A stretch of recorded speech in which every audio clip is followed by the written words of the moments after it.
Hey engagement fans, welcome back to the Engagement Studio. I'm Natalie, and with me today is Spencer Garaki, a member of the Insights team here at Quantum Workplace, and we're going to be talking with you about your employee onboarding experience. Thanks for joining us today, Spencer. Absolutely, thanks Natalie. I'm really pleased to be here and talking a little bit about that onboarding experience and talking about a few things about how do you humanize that onboarding experience for new employees. Interesting. I feel like we've heard a lot about humanizing both the employee's experience outside and at work. Can you tell us a little bit more about that? Absolutely, I'd love to. So one of the first things, or the place I'd like to start, is about how do you design an experience for somebody that is very human? And that's really to lead with empathy. And if you look at organizations that are designing experiences for people, whether that's for employees or for their customers, one of the most effective things that you can do is begin with empathy. And that really means to understand who that person is, what they're trying to do and be and accomplish, and what are the things that they're experiencing. You know, what are their emotions as they're entering their first day like? What kind of challenges do they face? What are their previous experiences? Really knowing those details helps you to design an experience that is very human. Yeah, and I think we can see how that's so important for an employee. Can you give us a few tips on how to humanize that experience? Good question. I think one of the best place to start is really about that first day. What is an employee going through on their first day? And if you think back to any time that you've started a new job, that's often a very emotional time. You're going through a lot and accomplishing a lot on that first day of work. And really, after the end of that first day, people are wiped out. So one of the things that we suggest is to maybe start on a different cadence. Don't have your people come in at 8 a.m. first thing in the morning. Slide it back to 10 a.m. Give them a little leeway into their morning and ease into the day. Maybe dismiss them a little bit early too. They don't need to stay all the way to 5 p.m. It's not like they're going to finish the most important work project they've ever done within the first day. Also, think about not just starting on a Monday. Maybe shift that to a Thursday or even a Friday.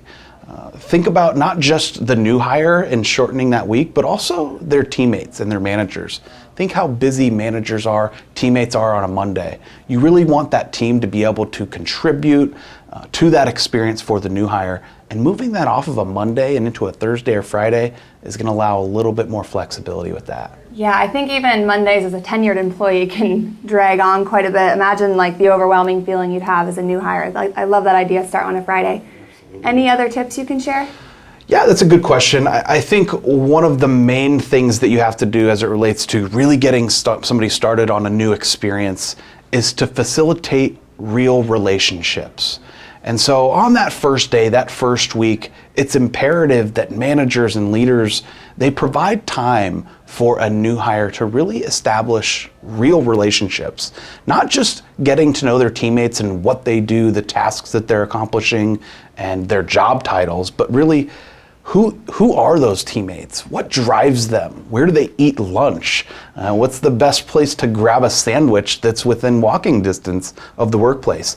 This is a very human thing. Everybody on their first day needs to eat lunch. They need to figure out what's going on. So, one thing that we suggest you start with is having that team lunch on the first day or two, and break bread. That's a very human thing to do, and it's something that needs to be integrated into that new hire experience. Yeah, I've got to know the best place to grab a salad on the go when I've only got 10 minutes and a quick meeting right after lunch. It's a question that almost everybody asks on their first day. Where do I eat? No. Any other ideas you can share about how to humanize the onboarding experience? Yeah, this next one I think is maybe a little bit change of pace. Might be surprised, but it's to set goals. And the reason that we suggest that you have new hires set goals is because humans desire to know where they are, how they're accomplishing what they set out to do, and where they're going in the near future. So, one thing we suggest is to set really simple goals within that first week. It could be to put a few calendar meetings with their teammates so that they can interact. It could be setting an invite for coffee with one of the local leaders to talk about kind of what's going on within the organization. But it's those sorts of small things that can get somebody feeling like they're accomplishing something early on, and as well as kind of depicting what the future is. Set those goals for week 2, week 3, and really that's why Quantum Workplace does what it does. Our tools allow people, new hires specifically, to kind of track where they're at, and when they accomplish a goal, how can they get feedback on that goal? Are they hitting it in stride? Are they being recognized for that goal? That's really the power of taking these tools and taking all of these things that you can do to a new hire and putting it all in one place. Those are great tips. Thanks, Spencer. And I've got one final question for you before we say goodbye to our viewers. Why does this matter? Why should we care about humanizing the onboarding experience for employees? That's a great question, and I think it's pretty simple. I mean, we are all humans. We're not an employee first. We're friends, we're family members, we are members of our community. So designing an experience for your workplace that is human is really just part of who we are. It's something that every organization should strive for, not to just have employees, but to have humans that work for them.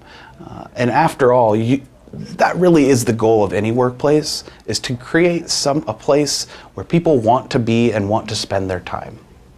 That's a great point. Thanks, Spencer.